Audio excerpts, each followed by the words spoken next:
All right, good morning, everybody. Oh, goodness. I'm going to be walking in, sorry. Gotta get my apron, because Lord knows I'm going to get covered with something this morning. And I got on my favorite Jeep t-shirt today, so I do not want to get it splattered. I'm going to be finishing off the chicken wings this morning. I pulled them out of the refrigerator. They're still in their marinating bag. I am preheating my convection oven, which is the equivalent of an air fryer, only larger, to 400 degrees. At what temperature I'll be cooking the wings at. I've got my baking sheet, and I'm using a half baking sheet. I've got it with a rack on top.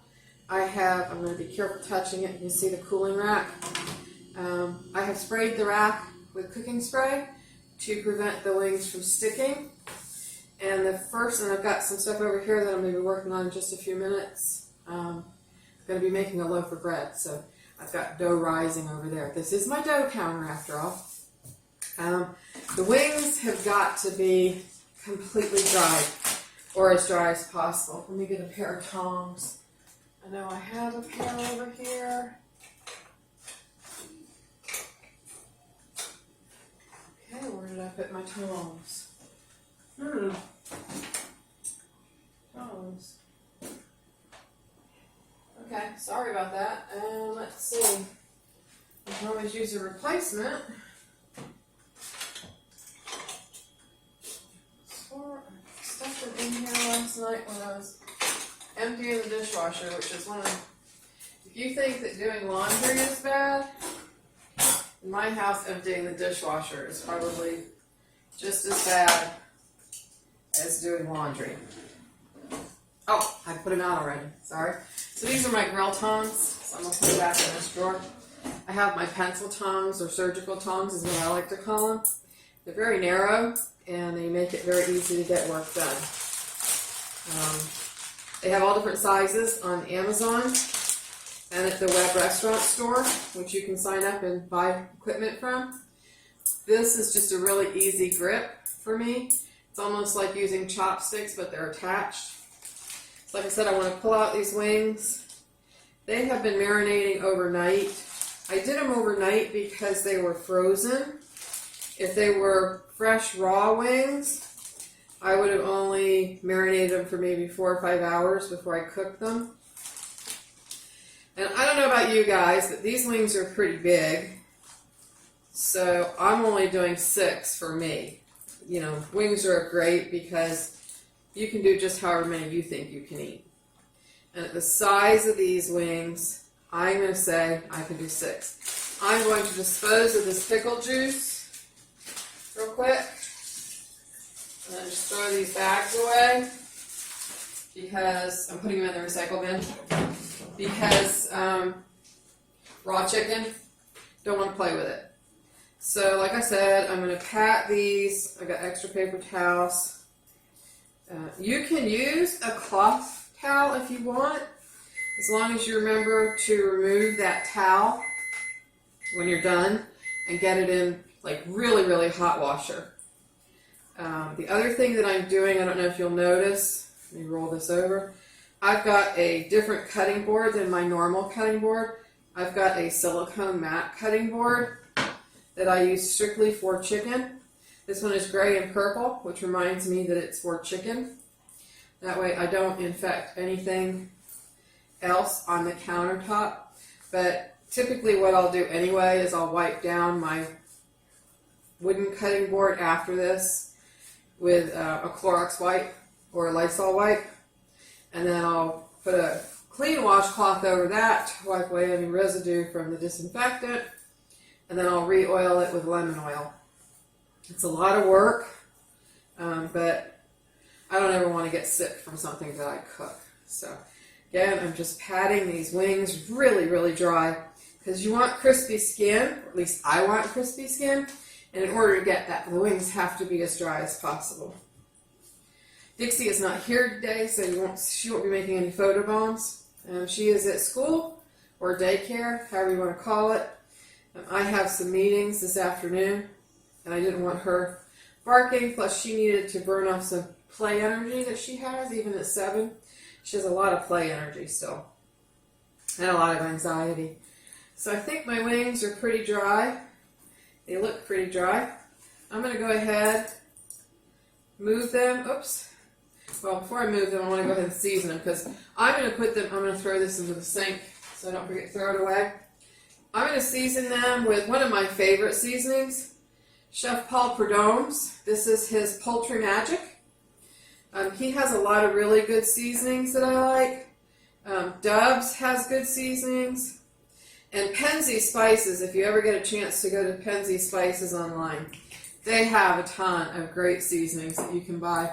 They have a store in Arlington, or they used to, I don't know if they still do pandemic-wise, that I used to love to go into, and I'd spend hundreds of dollars on different seasonings. So I've now seasoned the skin side. That's the only side I'm going to season. And I'm going to put these wings skin side down. With the round ones, it doesn't matter as much, or the leggies, however you want to call them. The flats, there is a definite skin side, and you want to put that skin side down. Like season, yep, there we go. Skin side down. I'm not a leggy person. I like flats more, but being I didn't have a choice because I guess, there's a lot of chickens running around in this world right now that don't have wings, because it's almost impossible for me right now to find fresh chicken wings. Everything that I find is frozen. So, like I said, I'm going to wipe down my board. I'm going to go ahead. The oven just signaled me that it's at 400 degrees. So I'm going to go ahead and pop these in.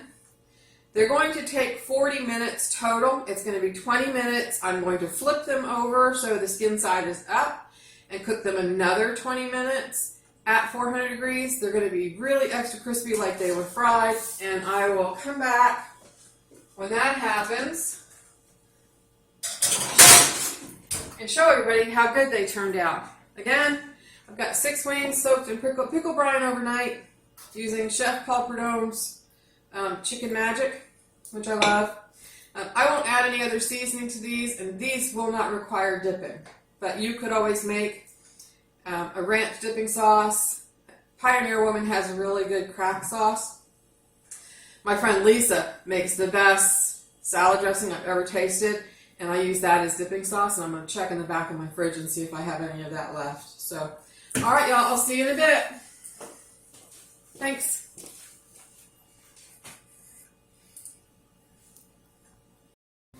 All right, y'all, you can hear my alarm going off on Alexa over there. Alexa, cancel timer, which means, yay, my wings are done. So yes, I am that crazy woman that is going to eat wings for, you call it brunch, I guess. It's 10:30. I have not eaten breakfast yet. I have had my coffee,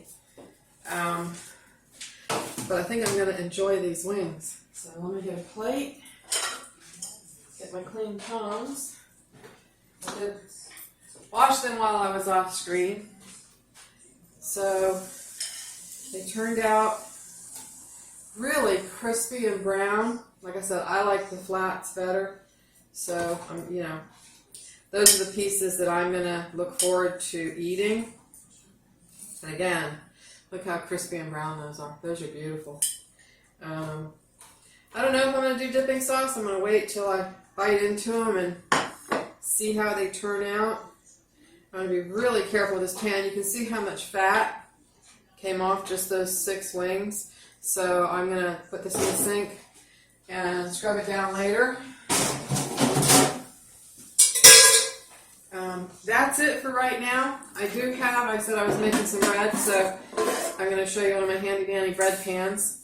One of the things that I absolutely hate is buying a loaf of bread at the grocery store. As a single person, it would take me probably a week and a half. I end up throwing away a lot of bread because I refuse to freeze bread. I just absolutely refuse. I'll freeze the dough, but I won't freeze the cooked product.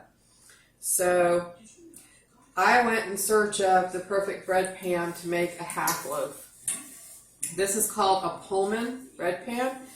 This is a nonstick pan. You can use it just the way it is, or it has a lid that slides onto it. Let me get this on here.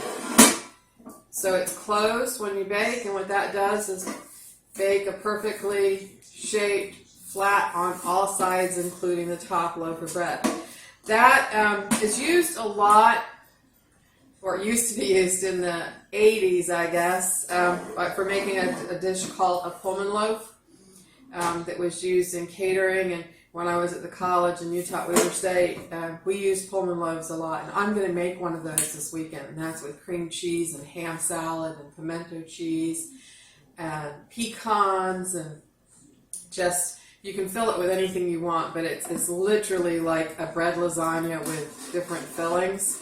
I'm going to make mine with ham salad and egg salad, and then I'll cover it with cream cheese and pecans and get it really cold so it slices well. The bread for Pullman loaves is sliced on the horizontal, not the vertical. So out of this pan, I'll get probably 4 layers of bread. So I'll get 3 layers of filling. So I'll probably do 2 ham salad and the middle layer egg salad, and then after it's all hard and ready and chilled, I will coat the entire loaf, all 4 sides, with whipped cream cheese, and then roll them in crushed pecans and put it back in the refrigerator to chill again. And then I'll slice it at nice serving size, and it can be served as an appetizer. It can be served as a meal with a salad. It's really rich and decadent. So typically for me, it's like 1 slice of that and a nice salad with a vinegary balsamic vinegar dressing. So that's what this is for, and that's what I'm doing today. I'm going to make a white loaf, and then I'm going to make an oatmeal honey loaf. And the oatmeal honey loaf is one of my favorite. And I will not be using that to make the Pullman loaf. I will be using that as my weekly toast. And like I said, this makes a half loaf. So for me, it's the perfect size bread loaf. And I'm not wasting bread that I buy in the store. So that's it, y'all. I have on the menu for this week, I'm going to be making chicken pot pie one day this week for one. And then the leftover pie dough, I'm going to make cinnamon and jam cookies for later, because, you never have enough cookies. So, all right, that's it. Thanks, y'all. I'm going to go enjoy my wings.